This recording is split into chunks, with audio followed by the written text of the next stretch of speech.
Hello guys, இன்னைக்கு நம்ம play ஸ்டோரில் போய் அன்லிமிட்டெட் ஹீரோ அப்படின்ற ஒரு கேம் இருக்கு. Ben 10 game. இதில் பார்த்தீங்கன்னா ஸ்டார்ட் கொடுப்பேன், ஸ்டார்ட்டே ஆகாது. பாருங்க, ஸ்டார்ட் கொடுத்தா உள்ளே போகல. இது பார்த்தா 600 எம்பி கேட்டாங்க. என்னடா 600 எம்பி கேட்குறீங்களேடா அப்படின்னு உள்ளே போகும் வெயிட் பண்ணிட்டே இருந்தேன். நம்ம நேரத்துக்குனா உள்ளே போயிடும் அப்படின்னு நினச்சிட்டு இருப்பேன். ஆனால் உள்ளே போகாது லாஸ்ட் வரைக்கும். ஏன் உள்ளே போக மாட்டேங்குது அப்படின்னு யோசிச்சுட்டு இருப்பேன். 600 எம்பி கொடுத்து ஏற்றிருக்கோம் நம்மளாம். இல்லை, எனக்கு ஒரு நாளைக்கே 1 GB தாண்டா கொடுப்பாங்க. நீங்கள் பார்த்தீங்கன்னா 600 எம்பியா பிடிங்கிட்டீங்க. இன்னும் 400 எம்பி தாண்டா இருக்கேன்ட்ட. உள்ளே போய் யோசிச்சுட்டு இருப்பேன். சரி, வெளில போயிட்டு உள்ளே போவோம். அப்பயாச்சும் உள்ளே போதான்னு பார்ப்போன்னு வெளில வந்து தள்ளி விட்டுருவேன். சரி, பேச்சு உள்ளே போதும் அப்படின்னு கடவுள்கிட்டலாம் வேண்டிட்டு உள்ளே போவேன். கடவுளே உள்ளே போயிடணும் அப்படின்ட்டு இது அலோடு கேட்டாங்க, கொடுத்து விட்டேன். இப்போதான் லோட் ஆகுது. பஸ்லாம் லோட் ஆகலை இந்த மாதிரி. இப்போ தான் புதுசாக லோட் ஆகுது இந்த கேமு. சரி, பேச்சு உள்ளே போயிடும் அப்படின்னு நினச்சிட்டு இருப்பேன். ஸ்டார்ட் பண்ணுவேன். டக்குன்னு பார்த்தா லோட் ஆக ஆரம்பிச்சு. சரி, ஓகே, கேம் ஸ்டார்ட் ஆயிடுச்சு போல அப்படின்னு யோசிச்சுட்டு இருப்பேன். திரும்பி ப்ளே காட்டும், ப்ளே கொடுத்துருவேன்.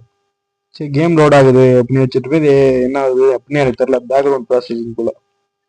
சரி, ஓகே, ஏதோ ஆயிட்டு போதும், நமக்கு உள்ளே போனால் போதும்ப்பா, நம்ம கேமில் எல்லாம் 600 எம்பி கொடுத்து ஏற்றிருக்கோம்.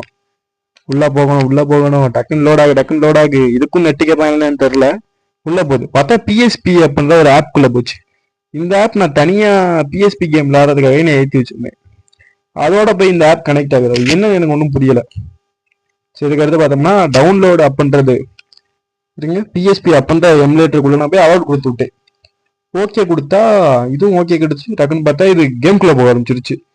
என்னடா, நான் பென்டன் கேம் ஏற்றவே இல்லையே, எப்படி இது பென்டன் கேம் இதுக்குள்ளே வந்தது அப்படின்னு யோசிச்சுட்டு இருந்தா அப்பதான் தெரிஞ்சிச்சு இவங்க வந்து பிளே ஸ்டோர்ல அந்த கேமோட ஃபைலை மட்டும்தான் வச்சிருக்காங்க. இந்த கேம் விளையாடணும்னா பிஎஸ்பி அப்படின்ற ஒரு ஆப் இருந்தால் தான் விளையாட முடியும். நீங்க வந்து அந்த கேமை தனியா ஏற்றி வச்சு பார்த்தீங்கன்னா உங்களால் விளையாடவே முடியாது. இந்த பிஎஸ்பி அப்படின்ற ஒரு ஆப் இருந்தால் தான் உங்களால் விளையாட முடியும். நீங்க 600 எம்பி கொடுத்து ஏற்றிருந்தீங்கன்னா பிஎஸ்பி அப்படின்ற ஒரு எமுலேட்டர் வச்சு நீங்க கேம் விளையாண்டுக்கலாம். அந்த ஆப் மட்டும் நீங்க தனியா ஏற்றி வச்சிருந்தீங்கன்னா உங்களால் விளையாடவே முடியாது. கேம் உள்ள போகவே போகாது. அதனால கன்ஃபார்ம் நீங்க பிஎஸ்பி அப்படின்ற ஒரு எமுலேட்டர் ஏற்றி அது மூலமா நீங்க விளையாண்டு பாருங்க. அப்போ உங்களுக்கு உள்ள போயிடும். இந்த கேம்காரங்க ஏன் இப்படி ஏமாத்துறாங்க ஒன்றும் புரியல. சரி, ஓகே, பை கைஸ்.